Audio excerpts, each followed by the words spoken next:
The theme of discussion suggested for the present moment is: has social activity any relation to spiritual practice, sadhana? This question is similar to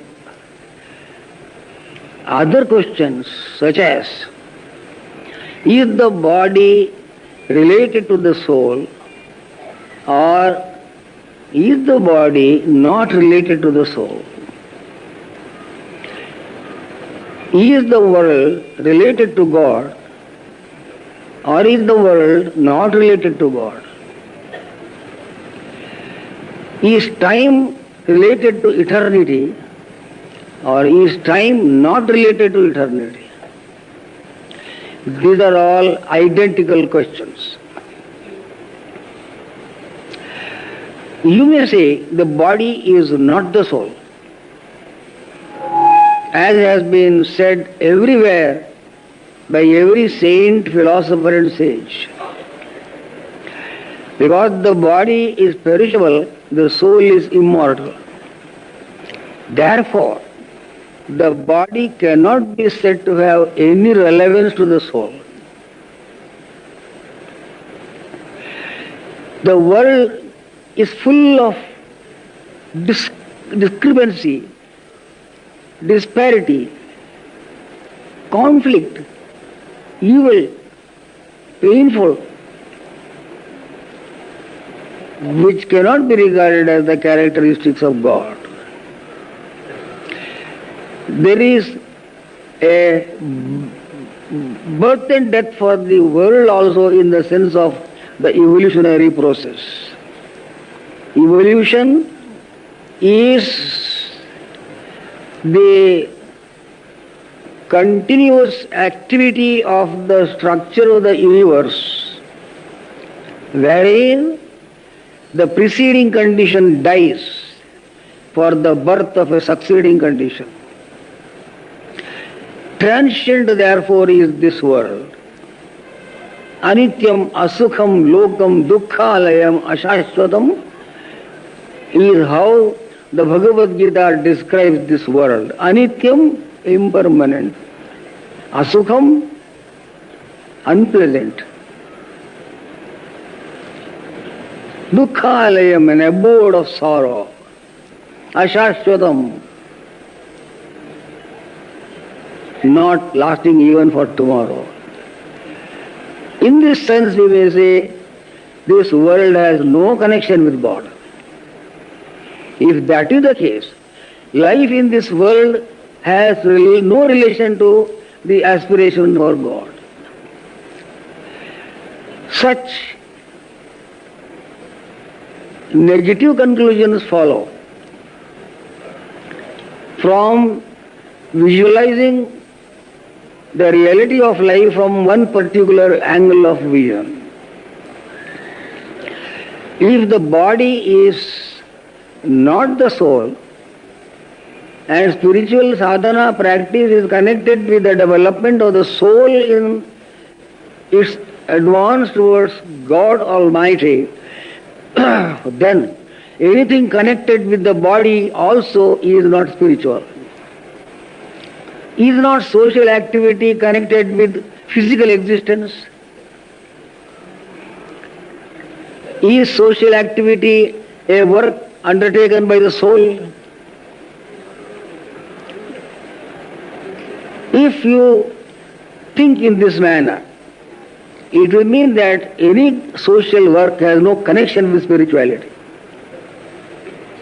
But everywhere people are praising social welfare work. Do good deeds, do good deeds, do good deeds, do charity, help poor people, be philanthropic, is the conundrum, the slogan of the world, at least at the present moment. Why go so far? Bhagavan Shri Krishna in the Bhagavad Gita is emphasizing action again and again. Do the work, do your duty. Loka sangraha mevapi is the word used. For the welfare, solidarity of the world, do your duty is the great admonition of Bhagavan Sri Krishna in the Gita. Don't you see a great contradiction here in these statements? How could perishable activity which results in perishable fruits, as a result of activity undertaken by a perishable body, do any permanent good? Perishable body can engage itself only in perishable activity and only perishable results will follow. So all the expectation of yours in terms of social welfare will also perish with the perishing of the body and the perishing of the physical intention, psychological intentions of a person. If the body is not the soul and the world cannot be identified with God, and temporal process is not in any way related to eternity, then there would be no passage to God from this world.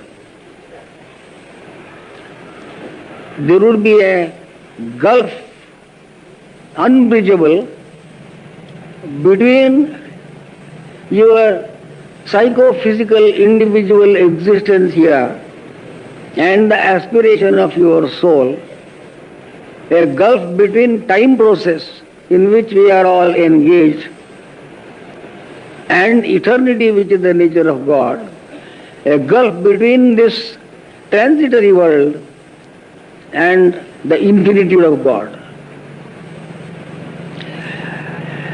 The problem arises on account of our inability to establish a proper relationship between what is visible and invisible.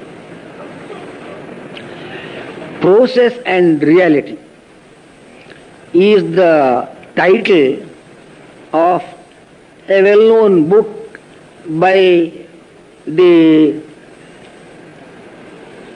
famous philosopher scientist Alfred North Whitehead. Process and reality is his thesis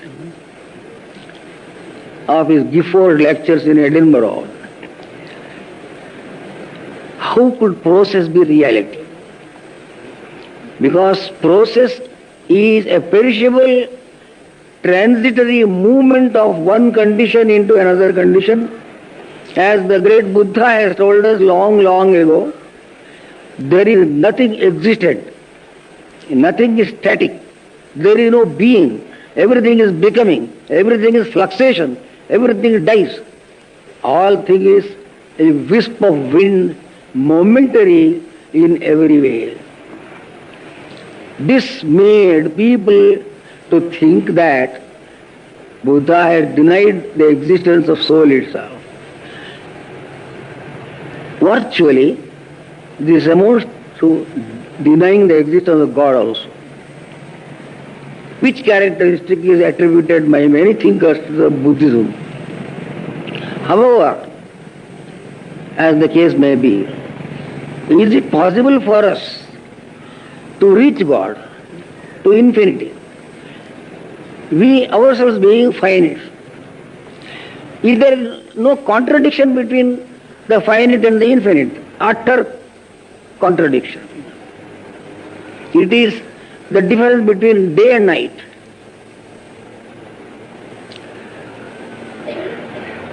Has any connection been seen between night and day? You may say night and day cannot be related to each other. One is brilliance and another is darkness. But you forget, night and day are obverse and reverse of the same coin of the revolution of the earth around the sun, and when it is darkness in one part of the world, it is light in another part of the world. There is perpetual light and daytime on the surface of the earth somewhere, and perpetual night, daybreak and dusk in other parts of the world. So these are all viewpoints and not ultimate realities. If the body and the soul are two different things, and activities connected with the physical existence of a person cannot be regarded as having any relevance to spiritual aspiration, we have to think 3 times before understanding what the Bhagavad Gita is saying. On one side, the Almighty, represented in the personality of Krishna, says, everything is done by me. And at the same time, there is an injunction upon the human individual, Arjuna, you do your work, your duty. Why should Arjuna, the human individual, have to do any work at all if there is one being only which does all the work? What is the compatibility between individual action and universal activity? The Bhagavad Gita is a very difficult theme to understand. Even if you read 100 commentaries, its true meaning cannot be appreciated, because everywhere you see contradiction between one verse and another verse. Doing your duty, engaging oneself in activity of any kind, according to the requirement of the doctrine of the Bhagavad Gita, is to be set in tune with that principle that all things are done by one being only. Though the two look different in every way, there has to be some relation between the finite and the infinite. If it should become possible for the finite to reach the infinite, else the finite would be finite forever, time bound, process bound, and the infinite would be unreachable. Our aspiration for God, which is what is known as spiritual practice or sadhana, can have relevance only if this world has relevance to God, and our actions have some connection with that actionless existence which is supreme identity.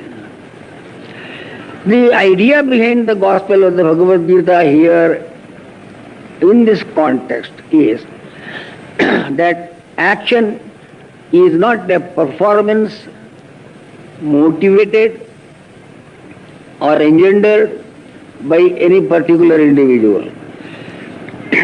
If individual is the responsible agent of an action, then there would be a repercussion following as a consequence of this individualized action. There would be a nemesis of action. Every action produces a reaction. If you consider action to be that which is motivated by the ideational process of the human individual only, if every action produces a reaction, it is good not to do any action at all, because it is told us that karma is binding. The binding factor in karma is the inviolability of a reaction following from the action performed. But the gospel of the Gita is insistent that you have to engage yourself in such action that it should not produce any reaction. Is it possible to do such a work? The possibility of it is the central meaning of the Bhagavad Gita gospel. In this sense, we may say all action is not a doing of something by the individual, but a participation of the individual in a universal process or requirement. There is a difference between participation and actual doing. If it is a doing from the initiative of your personal individuality, then you have to bear the brunt of it in the form of the reaction or the nemesis of action, karma phala, to enjoy which or suffer which you may have to take another birth. But no one would like to do work of this kind, which is binding in its nature, which involves necessarily a very unpleasant reaction and nemesis. Inasmuch as the whole universe is moving in terms of an evolutionary process, no one involved in this process can be said to be keeping quiet. Nahi kasya charam abhi jado teshtat jagarmagrata. You cannot say that you are not moving while you are sitting in a moving railway train. But if you believe that you are moving and not the train, you will be a fool of the first water. You are not moving. It is the train that is moving. And your movement is a consequence of the movement of the train. In a similar manner, we may say that your actions may bind you due to a foolishness involved in the very causative implication behind it, even as a foolish person may think that his being seated in the compartment of a train has some connection with the movement of the train. The fact that no one can be inactive but everybody has to be active doing something or the other follows from the fact that universal evolutionary process is compulsive in its effect upon everyone organically associated with this process, myself, yourself, down to the very ant and the atom. So automatically every part of the evolutionary process also moves with the evolutionary process. There is activity automatically taking place in every individual part or aspect of this organism of cosmic evolution, whether one knows it or not. That is why Bhagavan Sri Krishna says, even if you decide not to work, you will do it on account of the pressure of Prakriti. Prakriti Swam Niyotchati. Prakriti Swam Niyotchati means the cosmic process will compel you to be engaged in a kind of activity. You cannot keep quiet unless you are outside the very process of evolutionary activity, which is an impossible thing. So, on the one hand, it is true that action may bind you. On the other hand, it is impossible for you to keep quiet without being engaged in some process of action. This is why the Bhagavad Gita gospel is so hard to understand. It is blowing hot and cold from both sides, slapping you on both your cheeks. You do not know what it is saying. You have to understand the difference between individual doing and participation in the work of the cosmos. While it is told that work must be done, karma kartume har hase, It does not mean that you have to initiate the action motivated by your own personal will. That is not the intention. The idea is you have to consciously participate in the necessary activity of the development of the whole universe towards self-realization in the Absolute. So, if in this sense we are to view the whole world activity and the process of evolution, you will find that willy-nilly you have to engage yourself in some work. If you will not do this work, you will do another work. If you consciously do not participate in the evolutionary process, which includes what you call social activity, you will be doing some negative activity on the impression that it is good for you. Nothing can be called good in this world which is not associated with a conscious participation in the evolutionary process of the world. Every individually motivated work is a binding process. So social work should not be done for your pleasure, for your name, fame, authority and announcement of your name in a newspaper, etc. Every social worker should touch his or her heart and answer why you are doing this work. Why are you doing flood relief? Why are you doing hospital work? Why do you help people in their educational career? Why do you do charity to your beggar? Why do you do it? Suppose you do not do it, what happens? You will have a glib, very unintelligent answer. It is good to help poor people. Is it not good? This is a child's answer, that it is good to help people. Who told you that it is good to help people? Where is it written? You will be shocked if any such question is raised. Oh, here is a man who is questioning the validity of good work, social welfare work. If social welfare activity means trying to do good to people in general in some way or the other, the rationality behind it should be known first and foremost. Because there will be some instinct inside the social worker sneaking surreptitiously, making it a personal, comfortable activity for maintaining one's position in society, to receive encomium and to earn greater name and more name, more and more social connection with people and incidentally authority over people. This subterfuge of suggestiveness may be there even behind the so-called altruistic activity of people, is something to be guarded against.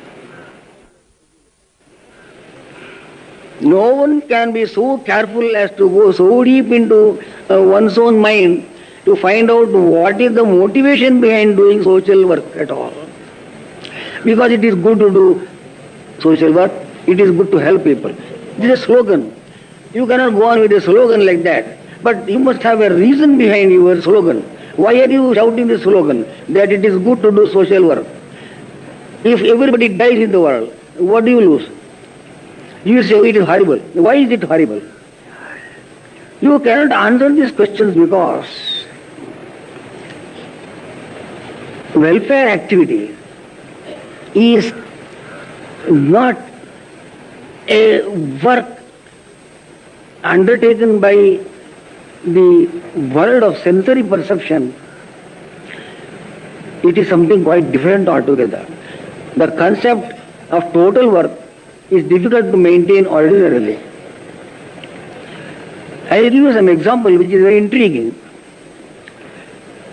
Thousands of soldiers march in the battlefield to protect a nation.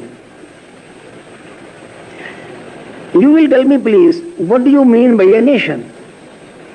Is it the ground or the earth? Because the earth need not be protected by anybody. by any soldier. Nobody can bring harm to the ground of the earth. The earth itself cannot be regarded as a nation. Mountains and rivers and trees, are they the nation? They don't require to be protected by soldiers. The sun and the moon and the stars and the sky, they constitute your nation. My sky, they say, national sky, national space, etc. we say. They do not require to be protected.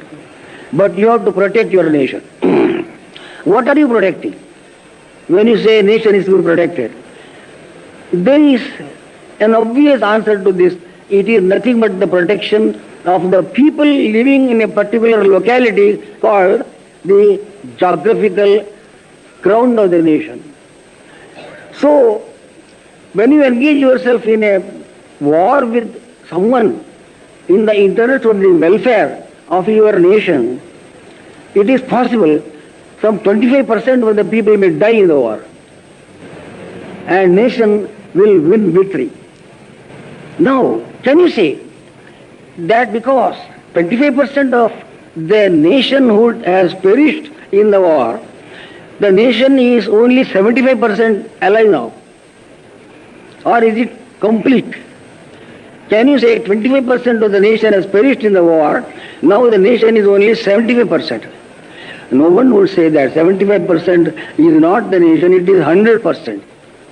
Even if 50% of people die for the national cause, nation is remaining still complete in itself.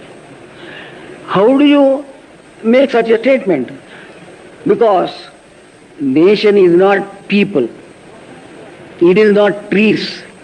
It is not mountains. It is not earth. It is not rivers. It is a concept in your mind. A totality of an integration of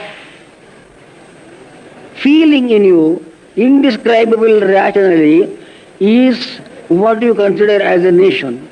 Nation is just a thought in your mind. It is a concept in your mind. I have been giving some other examples also many a time, and to illustrate this point, I will tell you something very humorous. There are 600 members in a parliament. If 500 of them say something, it becomes an act. You will certainly agree with me. If 500 out of 600 unanimously say something, it becomes an act of the parliament. So the only condition is 500 members of parliament to say something. Now suppose 500 of them come here to Rishikesh and sit on the bank of the Ganga and say something. Will it become an act of parliament? No. Why?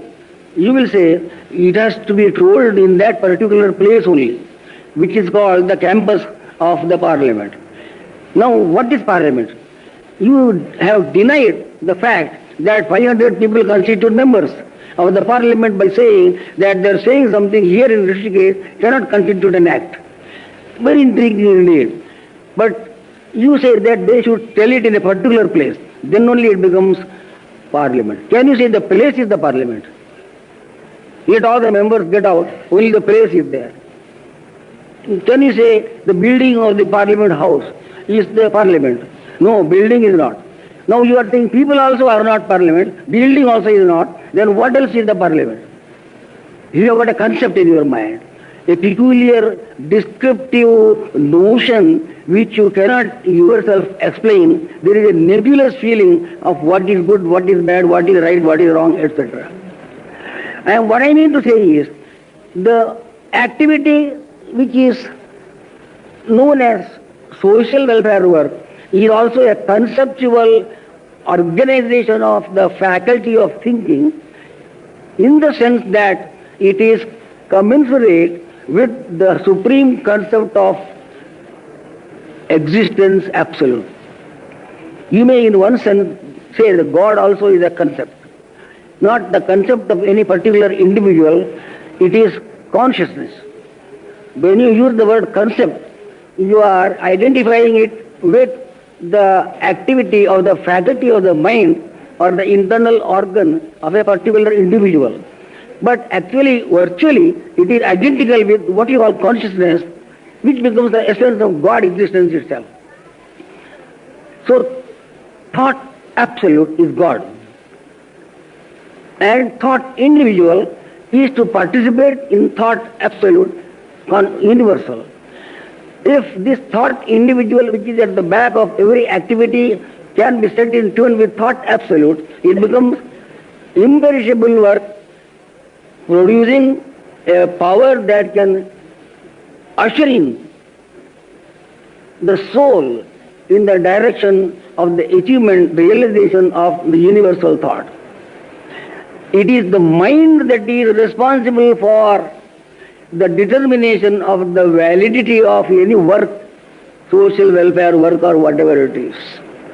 If the mind is confused and it thinks that it is a temporal activity that it is engaging itself in, then temporal result will follow. All your work will be a waste if you think that all your activity is your activity, because you will go one day with that all the things that you did also go. But your deeds will not perish if the imperishable element in you, which is the total concept of activity, which is universal in its nature, is at the back of your motivation, then it will come with you even after you shed your body. Dharma stithati kevala na putradara tishtandi. When you pass away from this world, what you have done follow. But what have you done? You have done some bridge somewhere, and you have built a dam on the river, and you have built a hospital. This is what is coming with you. When you say dharma will follow you, right action will follow you, the result of good deeds will follow. What do you mean by that? All the result of hospital building will come with you. What is it that you are thinking about? Nothing of the kind.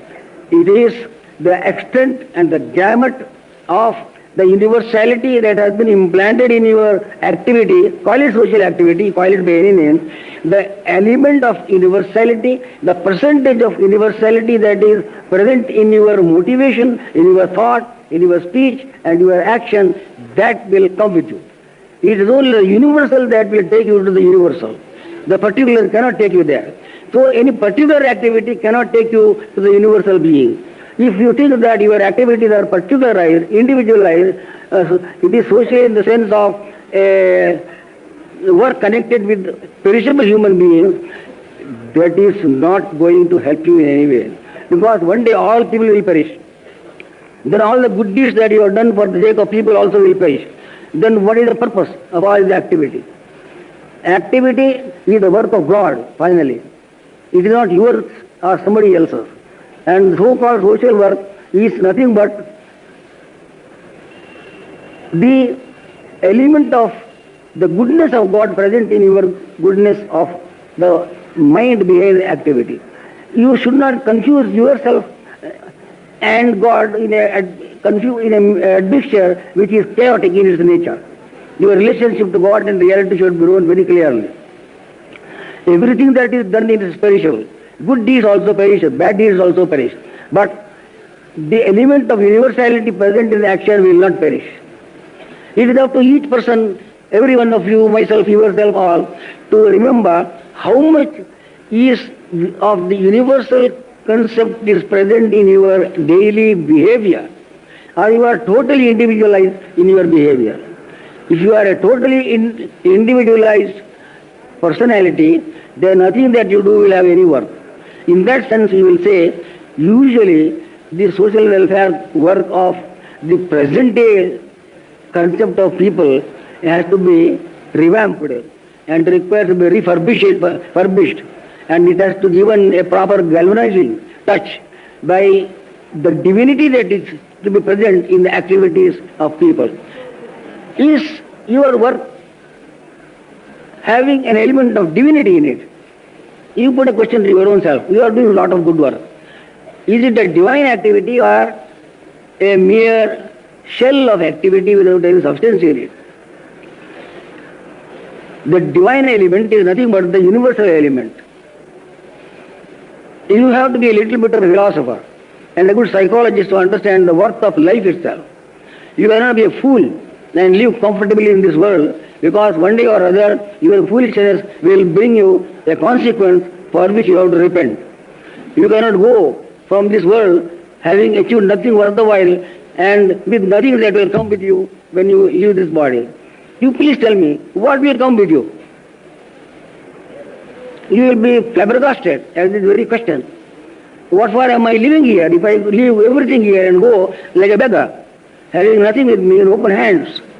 No, you are not supposed to go like a beggar. You have to garner the harvest of that work, call it good deed, in this world, which is a participation of your total individuality with the total work of the cosmic being. This is the relationship between I am doing everything, as Bhagavan says, and you also do something. You do something in the sense that you are participating with that which I am doing.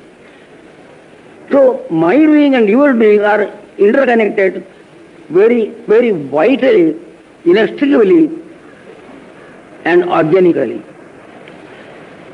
There must be an element of goodness in you, in the sense of godliness also in your personality. Unless you are godly, even in some little modicum, your actions will have no meaning. Have you some half a percentage of godliness in you? You please think over this matter. Each one of us, you have come for the sadhana week, for this conference, you are listening to wonderful lectures on spiritual life, etc. Put a question. Have I 1% of divinity in me, or I am bereft of it totally? Am I a skeleton with flesh and blood, nerves and muscles? Am I nothing else? Because if you are only an anatomical structure, a physiological movement, which perishes tomorrow, who will go? Nothing will go. There will be a vacuum at the time of passing. That which is of a permanent nature, that which I am repeating as the universal element in you, called divine element, that comes with you, that will protect you even today. Even at this very moment of your breathing here, you will be guarded by that divine element present in you. Nobody else can guard you and protect you. There is no friend in this world, really speaking, socially construed. Every friend will desert you one day or the other when the conditions of social friendship break. Father and mother separate, sons and daughters separate, members go here and there, helter-skelter. There is one friend who is eternally present in you right from your birth, right from the ages through which you have passed, who will come with you wherever you go. Suhridam sarvabhutanam jnatva mam shantu rikshati. The great Almighty of the Gita tells you, know me as your real friend. Who is your real friend? That great universal totality of being is present in you even today, though you are not conscious of it, as a little spark of consciousness, a little intelligence that you have got. You are being alive itself. If this consciousness of the principle of universality is present in some modicum, then all your activities are divine. You may do any amount of social welfare work. But it is not social welfare work, it is divine activity. If Bhagavan Sri Krishna did so much work, do you call it social welfare work? Sri Krishna did not do any social welfare work. What has he done then? He has done divine work. But when the divine work takes effect through the personalities of people, it looks like social work. So godly activity looks like human activity. It may look like human activity, it may take the shape of any social activity, doesn't matter, but really it is divine activity, it is God moving, the God in you moving, in the element of godliness present in you, whatever be. The value of your social welfare work, the good deeds that you perform, will depend upon the extent of divinity implanted in your heart.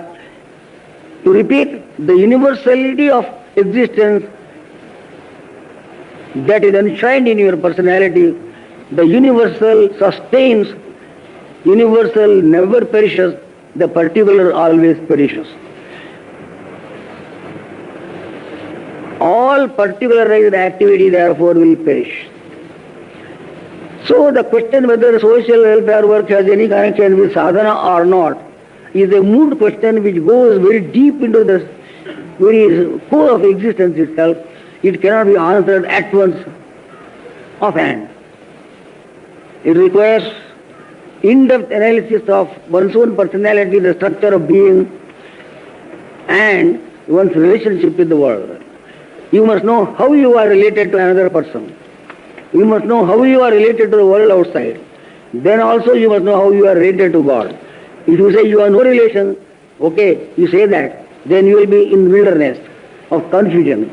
But if you have some relationship, you tell me what kind of relationship. How are you connected to another person? How are you connected to society? How are you connected to the world of nature? How are you connected to God? You tell me all these things. You have to study the Bhagavad Gita thoroughly, not with a commentary, but under a competent master. Only a God-man can tell you what is Bhagavad Gita teaching. Books, commentaries cannot tell you. You find out such a person. And I would advise you to read Swami Shivananda Maharaj commentary, which is beautiful. There is Dhaneshwara Maharaj commentary. They will help you to some extent. But yet, as your mind is puerile, is unable to grasp even the subtle truths of these people, it is good to be under the guidance of a good mentor. So, I will conclude by saying that social welfare work has connection with spiritual activity in the sense that it is supposed to be a movement of the human personality in terms of the extent of universality present in it, minus which social activity has no value at all. It will perish. To the extent the universal supreme being is implanted in your heart, to that extent your good deeds are really good deeds, they will do real good to people outside. To the extent you are minus all universal element in you, your good deeds so-called will perish tomorrow, then you go also they will go away afterwards. Unless you have a real trust in God, if you believe that such a being exists, and you are breathing because of the breath of the Almighty, your existence is actually a meaningless parading of human vanity against which you have to guard yourself. So again I repeat, social welfare work has connection with your aspiration for God, which is called sadhana, but it has no connection if you think that you are doing it independently without knowing that it is nothing but a participation on your finitude with the infinite action that is taking place.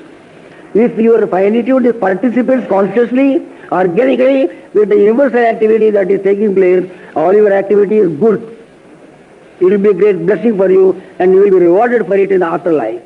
But if you are personally doing it with the individualized motive, then that cannot be regarded as any good deed.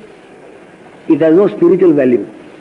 So in one sense, social welfare activity has a great spiritual value. It is a sadhana by itself, provided that it is a universalized action with the consciousness of your being rooted in the all-pervading being. That is why Bhagavan Shri Krishna felt and recited this word Vishwarupa. See me what I am. After that do your work. So the work of Arjuna became meaningful only after the vision of the Absolute, which is the Vishwarupa. Before that he was asking hundreds of questions unnecessarily and he never got satisfied. When that vision supreme, which is cosmic, universal, inclusive, yes, was seen before him, he began to feel that he is included within that. His activity is its activity, and all social welfare work and good deed, everything is its work, and it is also your work to the extent that you are participating in that wonderful vision. Do you understand what I am saying? If you have not understood anything, I am sorry for it, because this subject can be carried on for days and days together. In the same way, as people can go on writing commentaries endlessly on the Bhagavad Gita. Whole life you can speak on this subject, and yet you will find something is lacking. You will never understand the truth of it because you have not tried to implant universality in your life. You have been always a son, a daughter, and a boss, and a father, mother, sister, brother. This is what you have been. You have never been a child of God, even for a moment. That is why this question has arisen. I request you, remember that you are a progeny of the Almighty, and you are not a progeny of a mortal father or a mortal mother. This attachment should go. A duty is different from attachment. Duty is a compulsive necessity imposed upon you by your connection with the supreme activity of the cosmos. But other activities are selfish in their nature, motivated by your false feeling that you are a body, a social individual. Great subject indeed. It is a divine discourse to be actually thinking on this subject. So I conclude, social activity has a spiritual meaning. It is a sadhana provided universal element is present. If it is not present, if the universal element is totally absent in your activity, social welfare work has no connection with spiritual life. Hari Om Tat Sat.